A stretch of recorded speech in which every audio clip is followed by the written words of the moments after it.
Okay, I'm Donald Irving Jr., hometown Opa-locka, Florida, representing winning team, carrying out this interview process. And at this time, the date is June the 3rd, 2010, right here in the great city of Miami Gardens.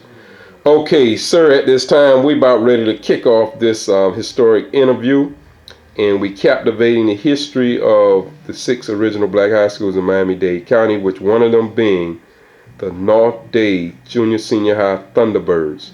So at this time, before we get to that point, could you give us your name and place of birth? Yes, I'm Charles McCoy. I was born in Jacksonville, Florida in 1948. Charles, how did you end up down here in Miami-Dade County? We relocated from Jacksonville to Opa-locka, Miami in 1954.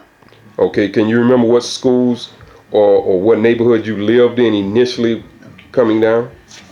We moved into the Bunche Park area. At the time, they called this section over here the new project because the houses were newer and a little bigger than the original houses in most of Bunche Park. Who did your family consist of at that time? At that time, I had 4 brothers, 2 sisters, and a mother and father. Pretty large family. Okay, what type of work or what was your mother and father into at that time? Well, my father was a railroad man, and my mother, for a long period of time, she was a housewife, and that's why she was able to, I guess, to help run North Dade. Can you give me the name of your parents? Willie and Agnes McCoy. Okay. All right, Charles, at this point, we go into your school years.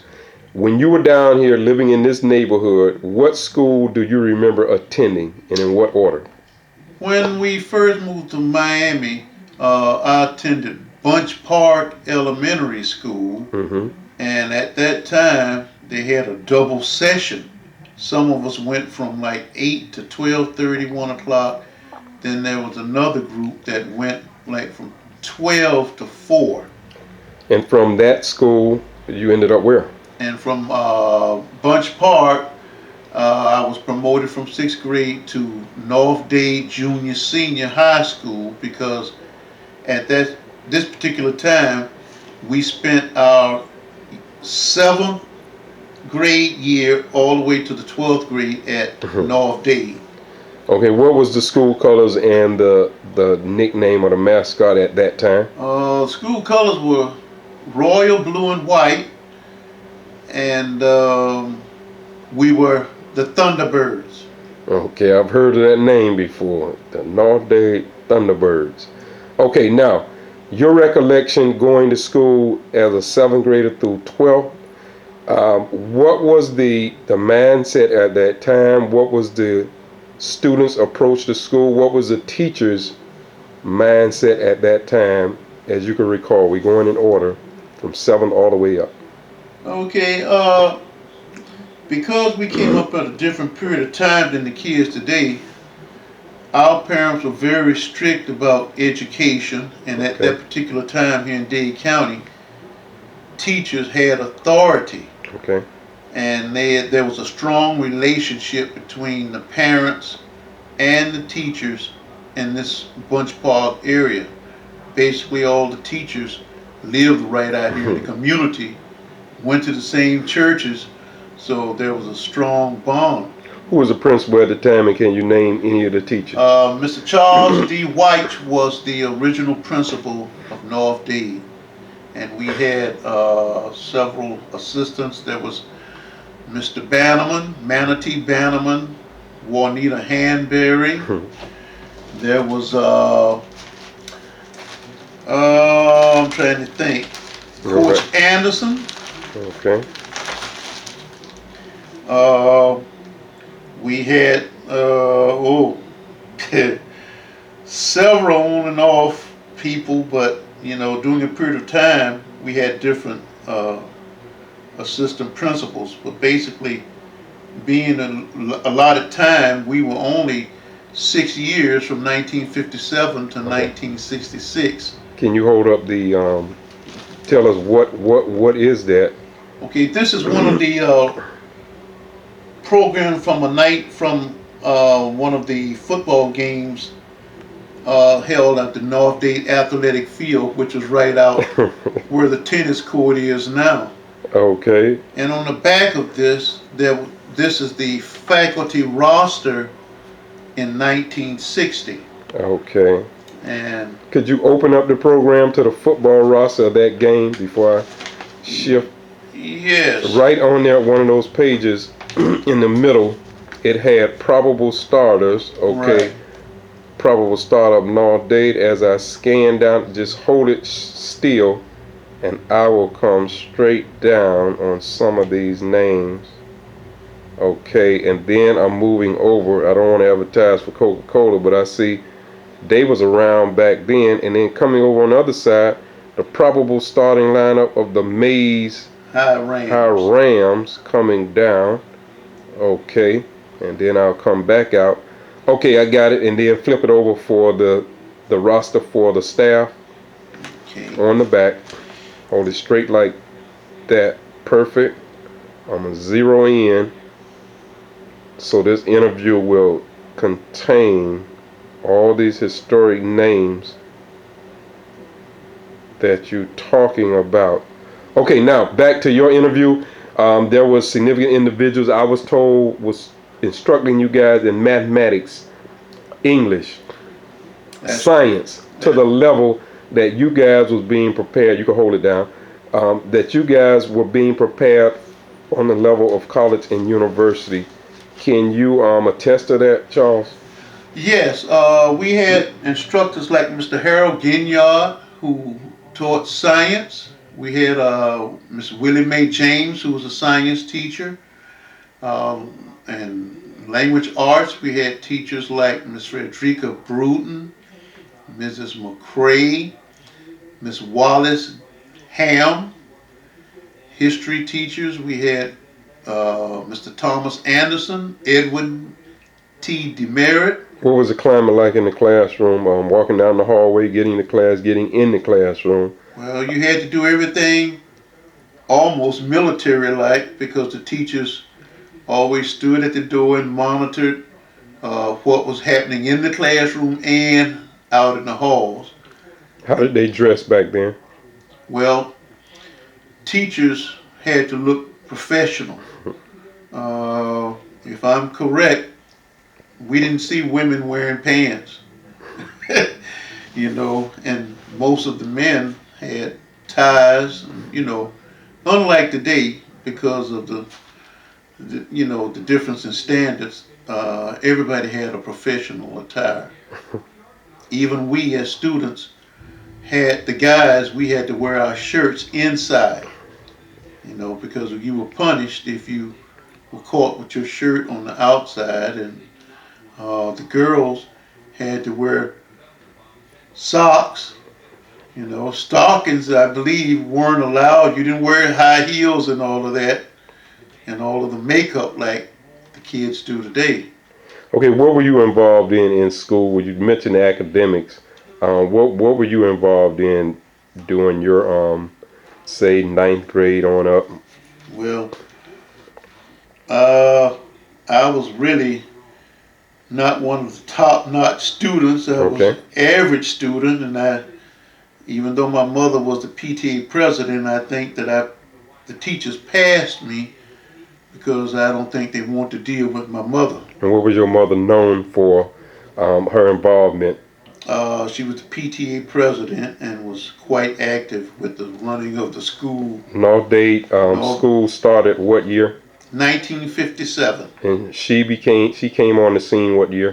1957. She was an original. Right. She was the first PTA president from 1957 to 1961. You mentioned that she would come to the school pretty regularly. How often do you remember? Oh, and what did she do when she got there? About every week, you know, because at that time, you know, the principal and the staff, parents made classroom visits at any time. So it was quite common, and it was an acceptable way of life at North And you Dade. mentioned that she was over what organization, and The PTA. she was called the what? Oh, she was just the PTA president, but Okay. they had seems like a lot of power and influence at that time. You pulled out some articles. Could you get your box of artifacts? And right behind you, of course, this interview is taking place in your home right down the street, a few blocks from North Dade Right. Middle School, which is the former historic North Dade Junior-Senior High School. You came out of North Dade. You got to have a lot of artifacts, and show us the picture that you have right there as you're talking. This is the article of North Dade when it was first built. At that time, North Dade was built in 1957, and the price tag was $1.2 million. And at that time, that actually was a lot of money. Could you flip it over and read that first paragraph for historical purposes? Okay. On Monday, April 28th at 8 p.m. What year? This was 1957. Okay. The North Dade High Auditorium will house hosts of dignitaries, friends, and well-wishers who will assemble to participate in the witness and dedication ceremonies of the $1,200,000 school. Charles D. White Jr. is principal. Turn it around again. Oh, wow. And you and I and a group just came from down the street. Was in that same auditorium. Okay, and you have something else in your hand. Yes. This is an article from 1960 when North Dade was chosen as one of the precincts for Negroes at the time. Because at that time we didn't go to, our parents didn't go to white polling places to vote. So they eventually chose North Dade because of the community to be one of the first precincts here in the black areas where our parents could come and vote. Could you tell me again, what role did your mom play in this? Okay, she was the clerk at Precinct 9, and other parents on the who worked with her were Miss Daisy Bond, Miss Mary Fletcher, Miss Dorothy McGaney, Margaret Newbold, Hazel Sanders, Martha Outler, Blanche, Ruth Turner, and Ralph Williams. Okay. To name a few. To your right on the table, you have a yearbook and two letters. Right. Pull out the yearbook and put it right in front of you, and I'll get a close shot of that before we discuss your career before you left.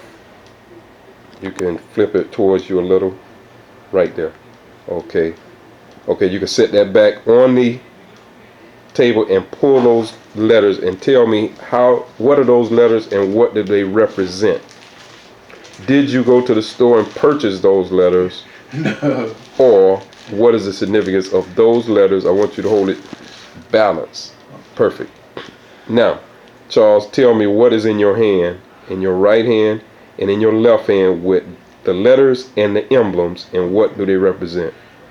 These were the North Dade letters that were earned by the athletes at North Dade during the period of 1960 to 66. The one in your right hand? Okay.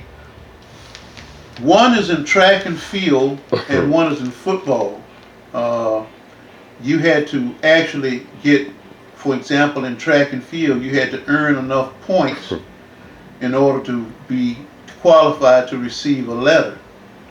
And then with the football, your play time had a lot to do with who was going to get letter or not, and this was our main object as an athlete, to get a North Dade letter. What did you play? What role did you play in track and field? Okay, I was a relay man, and I ran the 440-yard dash at that time, and some sprints. And the football letter? I played halfback. Okay. Do you remember how many years you was able to participate officially? Well, with track and field, I was one of the youngest to receive a letter, because as ninth grader, Wow. I was on the state championship mile relay team. I was like 13 or 14 at the time. And I ran track from grades 9 all the way to 12. And I played football from grades 10 to 12. You mentioned you had some more letters. Yes, I had a letter on a sweater, which Okay. I lost somewhere